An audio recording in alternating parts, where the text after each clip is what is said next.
Bago ka magdesisyon kung ano ang ilalagay mo sa maleta mo, sandali lang muna. Makinig ka muna sa akin. Maraming seniors ang nagsasabi sa akin, hindi naman ako unang beses bumiyahe. Bakit parang mas nakakapagod at mas magulo na ngayon? At tama kayo. Hindi dahil may mali kayong ginagawa, hindi dahil pabaya kayo, kundi dahil maraming bagay sa airport ang nagbago at madalas hindi ito malinaw na ipinapaliwanag. Lalo na sa mga tahimik lang, hindi mahilig magtanong at ayaw ng abala. Ako si Ate Clara, hindi ako nandito para manakot. Hindi rin para magsabi na bawal ang lahat. Nandito ako bilang anak, pamangkin, kapitbahay. Isang taong pwede mong lapitan kapag may tanong ka at gusto mo ng malinaw, mahinahong sagot. Ang video na ito ay ginawa para sa mga 65 pataas at para rin sa mga anak at mahal sa buhay na gustong mas maging payapa ang biyahe ng kanilang senior. Pag-uusapan natin ngayon ang 10 electronics na pwedeng ikumpiska ng TSA sa airport. Hindi palagi, hindi sa lahat ng sitwasyon, pero dito madalas nagsisimula ang abalang sana ay naiwasan. At malinaw kong sasabihin, may bonus sa dulo ng video na ito. Isang bagay na hindi naman bawal, pero siya ring dahilan kung bakit maraming seniors ang bigla na lang napapatigil sa airport. Bago tayo magpatuloy, kung pakiramdam mo ay makakatulong ito sa iyo o sa isang mahal mo sa buhay, paki-like ang video at mag-subscribe. Isipin mo ito bilang pagtulong sa kapwa mo, senior, na gusto lang ng mas maayos na biyahe. Handa ka na ba? Simulan na natin. Isa, mga lumang electronics na may bateryang namamaga or luma na may mga electronics na tahimik lang, hindi maingay, hindi bago, at kadalasan hindi rin natin iniisip na problema. Ito yung mga gamit na matagal na nating kasama. Lumang cellphone na okay pa naman. Isang power bank na bihira gamitin pero gumagana pa. O kaya'y maliit na gadget na matagal nang nasa drawer na bigla mong naisip dalhin sakaling kailanganin. Maraming seniors ang ganito mag-isip. Hindi dahil pabaya, kundi dahil sanay tayong mag-ingat sa gamit, hindi agad nagtatapon at mas gusto pang gamitin hanggat kaya pa. Pero sa airport, may ibang tinitingnan ang security. Hindi nila tinitingnan kung gumagana pa ang device. Hindi rin kung mahalaga ito sa'yo. Ang nakikita nila ay ang kondisyon ng baterya. Kapag ang isang electronic ay mukhang luma, may umbok ang likod, madaling uminit, o may senyales na dati nang nabuksan, ito ay itinuturing na posibleng panganib. May nakausap akong senior na may dalang lumang phone bilang backup. Tahimik lang siya sa pila. Walang kaba, pero nang dumaan sa scanner, pinabuksan ang bag. Tinignan ang phone, may konting umbok sa likod. Hindi halata sa bahay, pero sa mata ng security sapat na iyon. Walang sigawan, walang paliwanag na mahaba. Isang mahinahong tanong lang. May iba pa po ba kayong phone?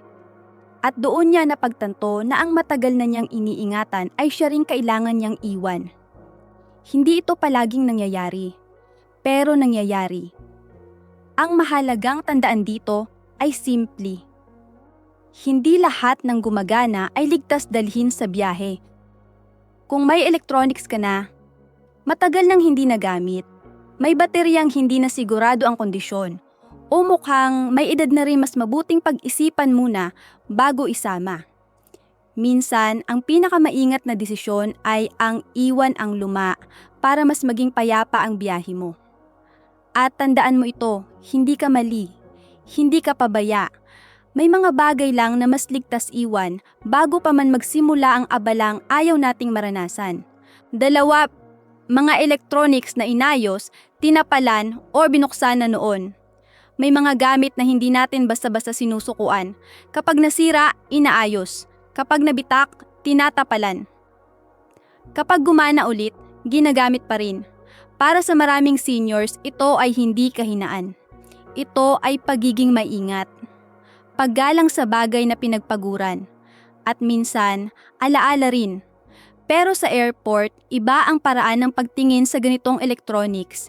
Hindi tinitingnan ng security kung gumagana pa ang device. Hindi rin kung gaano ito kahalaga sa'yo.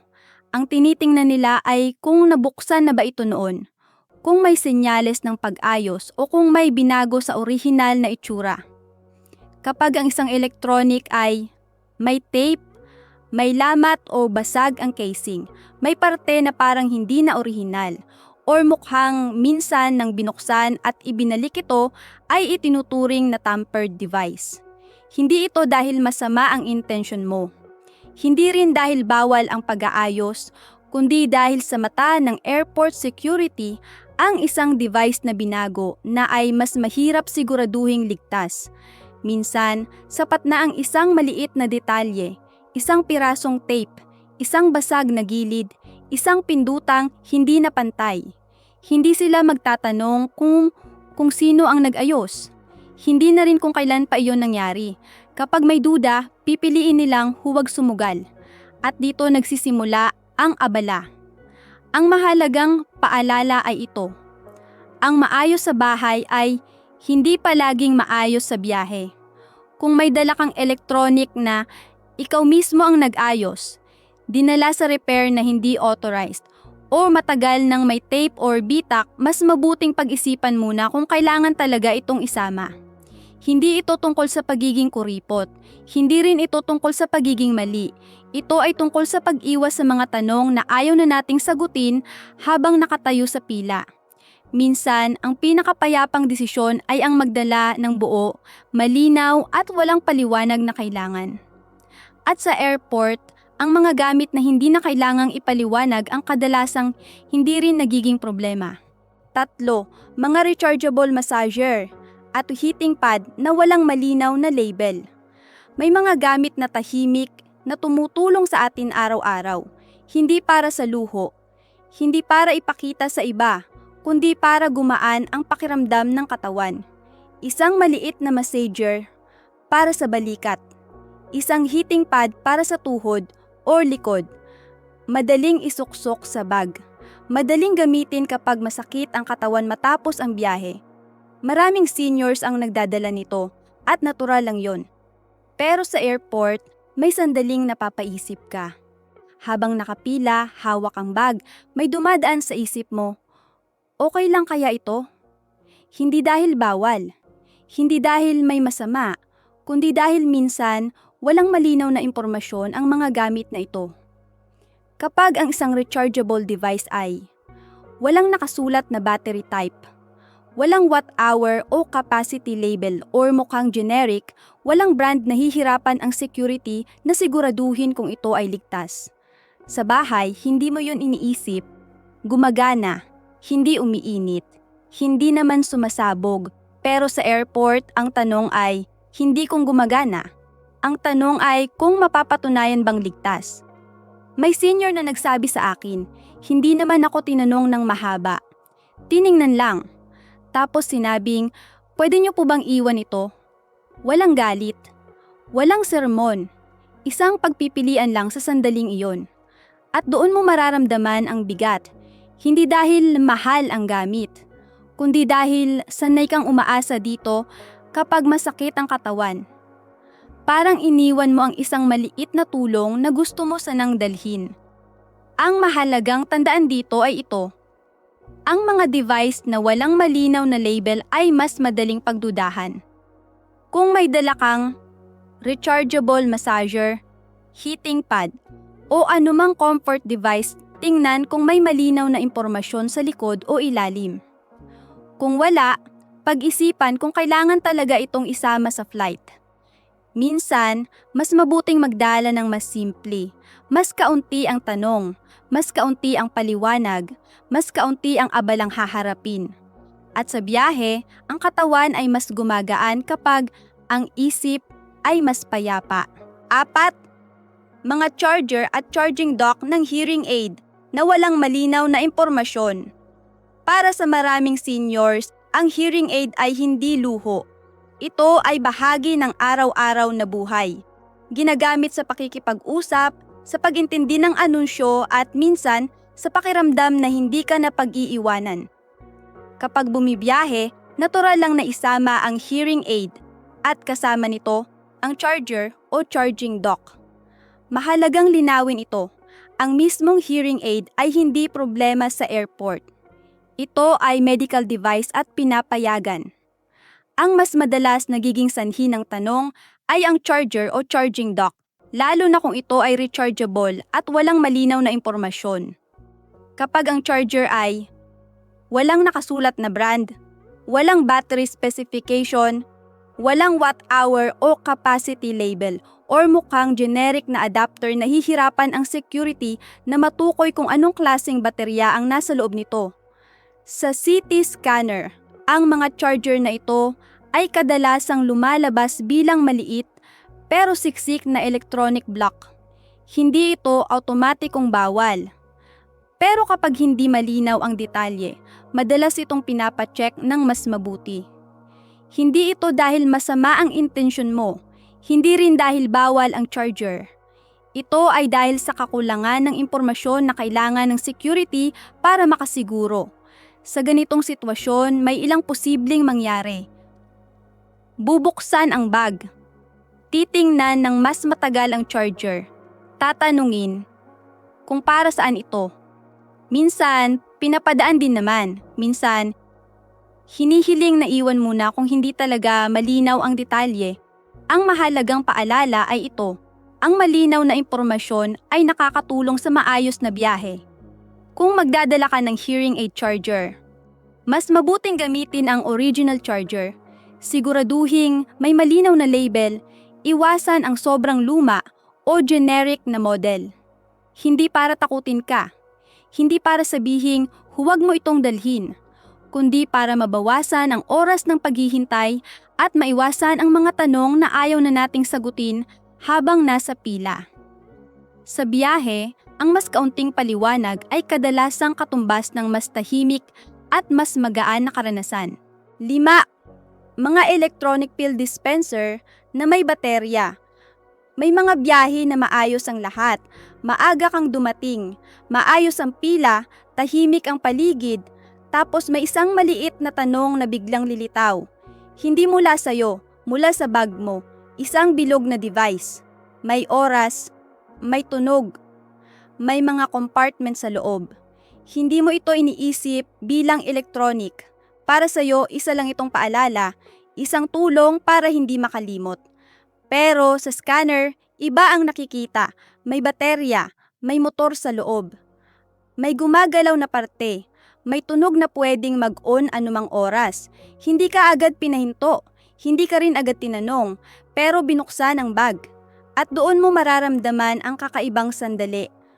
Yung tahimik kang nakatayo, habang tinitingnan ang isang gamit na araw-araw mong inaasahan.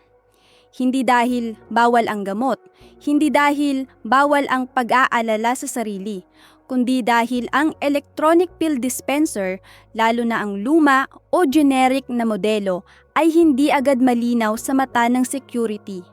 May mga device na walang brand, walang label ng baterya, may tunog na biglang umaandar, o mukhang matagal ng gamit, at kapag hindi malinaw kung paano ito gumagana, doon nagsisimula ang tanong.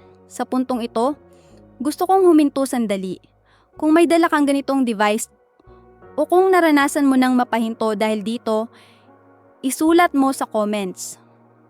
Anong nangyari? Saan airport? Anong sinabi sa'yo? Isulat mo. Sasagutin ko ang bawat tanong. Huwag kang mahiyang magtanong. Nandito ako. Balik tayo. Ang mahalagang tandaan ay hindi ito palaging kinukuha. Maraming beses, pinapadaan din.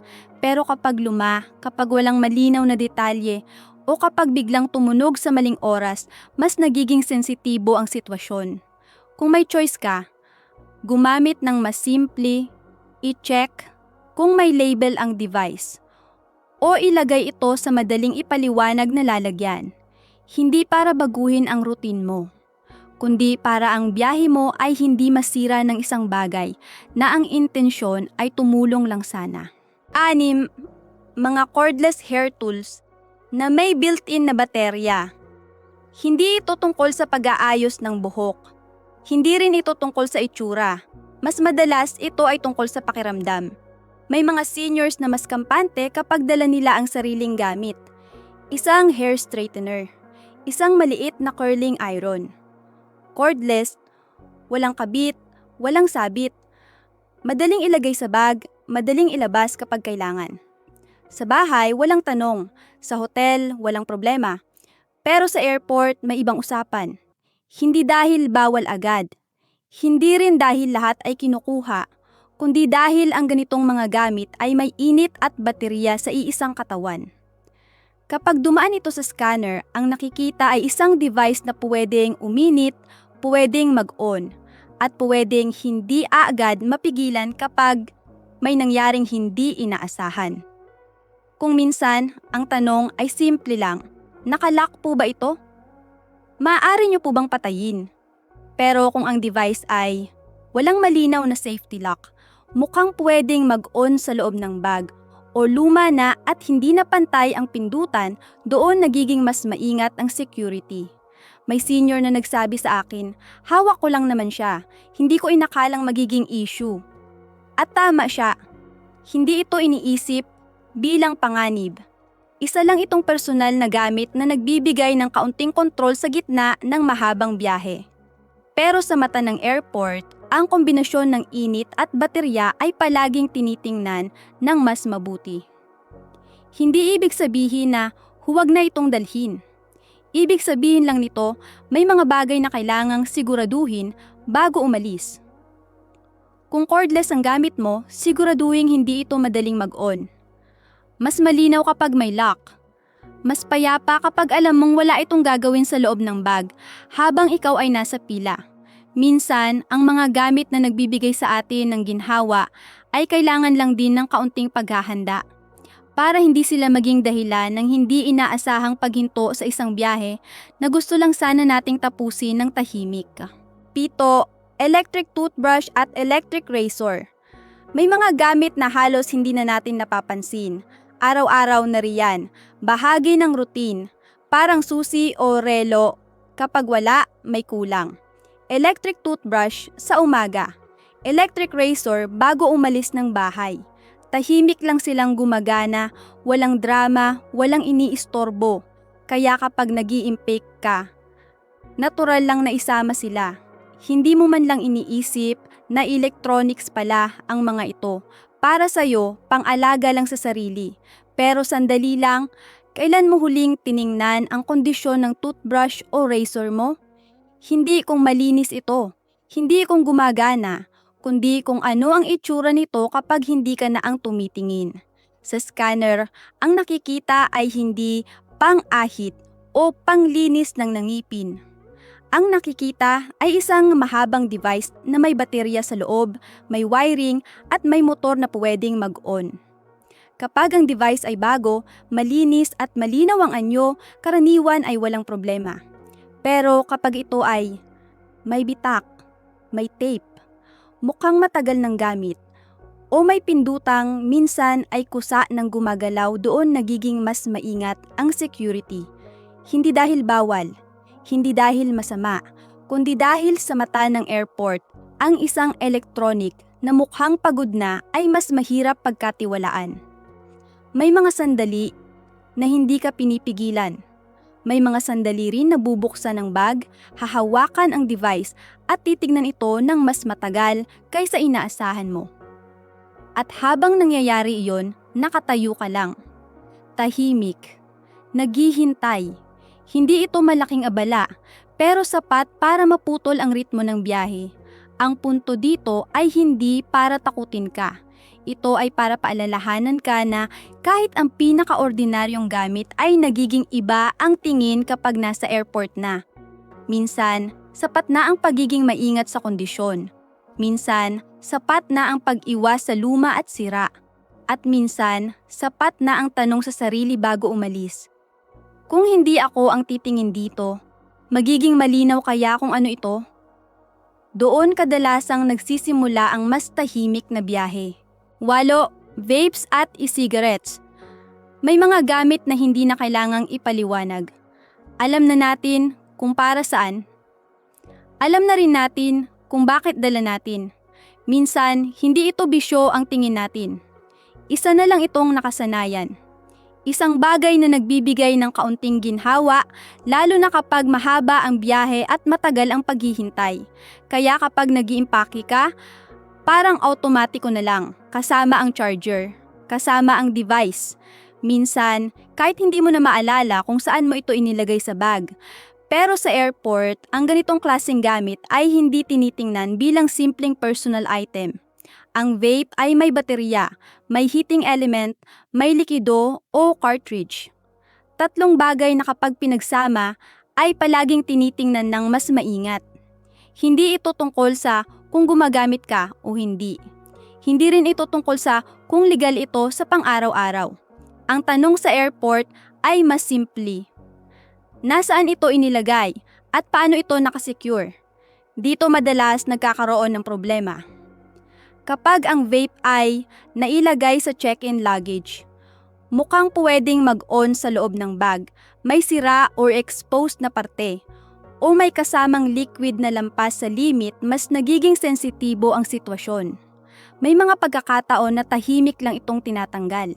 May pagkakataon din na pinapatawag ka para ipaliwanag kung nasaan at para saan ito.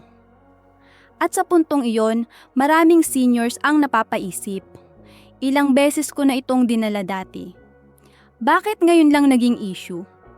Ang sagot ay kadalasan hindi ikaw ang nagbago. Ang mas nagbago ay ang paghigpit ng pagtingin sa mga gamit na may baterya at init. Hindi ibig sabihin na automatikong kukunin ang vape. Pero malinaw ang isang bagay. Ito ay kabilang sa mga gamit na hindi pwedeng basta-basta ilagay kahit saan.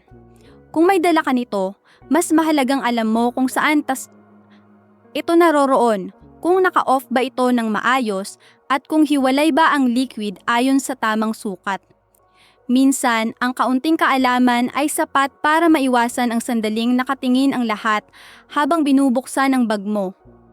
At sa biyahe, ang mga sandaling iyon ang gusto nating mabawasan, hindi dahil may tinatago tayo, kundi dahil gusto lang nating makarating ng tahimik at walang abala. Siyam, smart luggage na hindi natatanggal ang baterya. Si Rosa, 68 taong gulang. Tahimik siyang nakatayo sa gate, hawak ang boarding pass, nakatingin sa mga taong papasok, nasa eroplano. Maaga siyang dumating sa airport. Maayos ang lahat, walang kaba, walang pagmamadali. Ang dala niya ay isang bagong maleta, smart luggage, may USB port, may tracking, may maliit na ilaw na umiilaw kapag naka-charge. Regalo niya iyon sa sarili niya. Matagal niya iyong pinag-isipan. Sabi niya sa sarili niya, para mas handa ako, para mas ligtas. Habang papalapit ang boarding, may anunsyo. Full na po ang overhead bins. May ilang carry-on na kailangang i-gate check. Hindi siya nag-alala agad. Sanay na siya. Marami na siyang biyahe. Pero nang lumapit ang crew at itinuro ang maleta niya, doon nag-iba ang usapan. May isang tanong lang. Natatanggal po ba ang baterya nito? Sandaling katahimikan. Hindi dahil hindi niya narinig, kundi dahil ngayon lang niya naisip iyon. Hindi niya alam, hindi niya nasubukan, hindi niya inakala na mahalaga iyon. Ipinaliwanag ng crew, mahinahon, walang galit, na ang smart luggage na may bateryang hindi natatanggal ay hindi maaring ilagay sa cargo hold. Sa cabin, may tao, may kagamitan. May agarang tugon kung may mangyari. Sa cargo hold wala. Hindi masama ang maleta, hindi mali ang pasahero. Ito ay patakaran sa lithium battery safety. May dalawang pagpipilian lang si Rosa sa sandaling iyon. Tanggalin ang baterya kung maaari. O iwan ang maleta. Wala siyang tools, wala siyang oras, at wala ring paraan.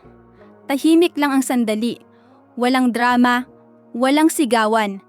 Naiwan ang maleta sa gilid ng gate. Hindi ito araw-araw nangyayari, pero nangyayari. At dito mahalagang huminto sandali. Hindi lahat ng smart ay praktikal sa biyahe. Kung may smart luggage ka, Tingnan kung madaling tanggalin ang baterya, kahit walang tools. Kung hindi malinaw, mas mabuting gamitin ito sa ibang pagkakataon. Maraming seniors ang mas payapa ang biyahe kapag simple ang dala. Walang tanong, walang desisyong kailangang gawin sa huling minuto. Minsan, sa airport, ang pinakaligtas ay hindi ang pinakamoderno, kundi ang pinakamadaling ipaliwanag. 10. Mga rechargeable electronics na walang brand o malinaw na impormasyon. Si Mario, 72 taong gulang. Hindi siya mahilig sa gadgets, pero may isang maliit na bagay siyang laging dala. Isang mini flashlight na rechargeable. Regalo raw ng kapitbahay ilang taon na ang nakalipas. Para kapag brown out, sabi noon. Maliit lang, magaan, tahimik lang nakatago sa bulsa ng bag. Hindi niya ito iniisip bilang electronic. Para sa kanya, isa lang itong gamit na baka kailanganin. Habang dumadaan siya sa security, hindi siya pinahinto agad. Pero may isang sandali na bumagal ang galaw. Binuksan ang bag. Inilabas ang flashlight. Tiningnan. Inikot. May tanong na mahinahon. Alam niyo po ba kung anong klaseng battery ito? Hindi niya alam, wala ring nakasulat, walang brand, walang detalye, hindi siya pinagalitan, hindi rin siya pinagduda, pero may isang desisyon na kailangang gawin. Pwede niyo po bang iwan ito? Hindi dahil bawal, hindi dahil delikado agad, kundi dahil hindi ito malinaw. Maraming ganitong gamit ang seniors. Mga lumang regalo, promosyon, maliit na gadget na matagal nang nasa drawer. Hindi mahal, pero minsan may halaga sa alaala. Sa airport, ang mga gamit na walang malinaw na pagkakakilanlan ay mas mahirap ipaliwanag. At kapag mahirap ipaliwanag, mas madalas silang iwan. Ang mahalagang paalala rito ay simple. Kung hindi mo kayang ipaliwanag kung ano ito, maaaring kailangan mo itong iwan. Bago bumiyahe, silipin ang mga maliliit na electronics sa bag. Kung wala kang kasiguruhan, mas mabuting huwag na silang isama. Hindi para bawasan ang dala, kundi para bawasan ang mga sandaling tahimik kang nakatayo, naghihintay habang may iniiwang bagay sa gilid. At sa biyahe, ang mas kaunting iiwan ay kadalasang katumbas ng mas magaan na pakiramdam pagdating. Bonus: mga electronics na tahimik mong isinasama sa maleta. Hindi ito nagsisimula sa airport. Nagsisimula ito sa bahay, sa isang tahimik na sandali bago pa man buksan ang maleta. Kadalasan, nauuna ang drawer. Yung drawer na matagal mo nang hindi ginagalaw. Doon nakatago ang maliliit na bagay na hindi mo naman hinahanap araw-araw, pero ayaw mo ring itapon. Isang lumang gadget na regalo noon. Isang maliit na charger na baka kailanganin. Isang electronic na gumagana pa naman, kahit hindi mo na maalala kung kailan mo huling ginamit. Hindi mo sila kinukuha dahil may plano kang gamitin. Kinukuha mo sila dahil ayaw mong magsabi sa sarili mo ng baya, sayang naiwan ko sana. Ito ang tahimik na bahagi ng pag-iimpake na bihirang mapag-usapan. Hindi ito tungkol sa dami ng dala. Hindi rin ito tungkol sa pagiging handa. Ito ay tungkol sa katahimikan ng isip. Kapag mas marami kang inilalagay, mas marami ring iniisip, mas maraming tanong, mas maraming kailangang alalahanin. Minsan, hindi mo namamalayan ang mga gamit na baka kailanganin ay nagiging mga bagay na kailangan mong bantayan, isipin at alalahanin kahit hindi pa nagsisimula ang biyahe. Subukan mong huminto sandali. Bago mo ilagay ang isang maliit na electronic sa maleta, itanong mo lang ito sa sarili mo. Kailan ko ito huling ginamit? At kailan ko talaga ito kakailanganin? Kung hindi malinaw ang sagot, hindi ibig sabihin na wala itong halaga. Ibig sabihin lang, baka hindi ito kailangang sumama sa biyahe. May mga bagay na mas ligtas iwan sa bahay, hindi dahil bawal, kundi dahil hindi sila kailangan. At may kakaibang gaan kapag ang maleta ay hindi lang magaan sa timbang, kundi magaan din sa isip. Minsan, ang pinakapayapang biyahe ay nagsisimula sa mga bagay na pinili mong huwag isama. Bago tayo tuluyang magtapos, huminto muna tayo sandali. Kung mapapansin mo, ang mga pinag-usapan natin dito ay hindi mga kakaibang gamit. Hindi rin mga bagay na sadyang delikado. Karamihan dito ay mga electronics na matagal na nating kasama, mga gamit na akala natin ay normal lang dalhin, at mga desisyong ginagawa natin ng tahimik, madalas sa bahay pa lang. At kung may isang bagay na gusto kong iwan sa'yo, ito ay ito.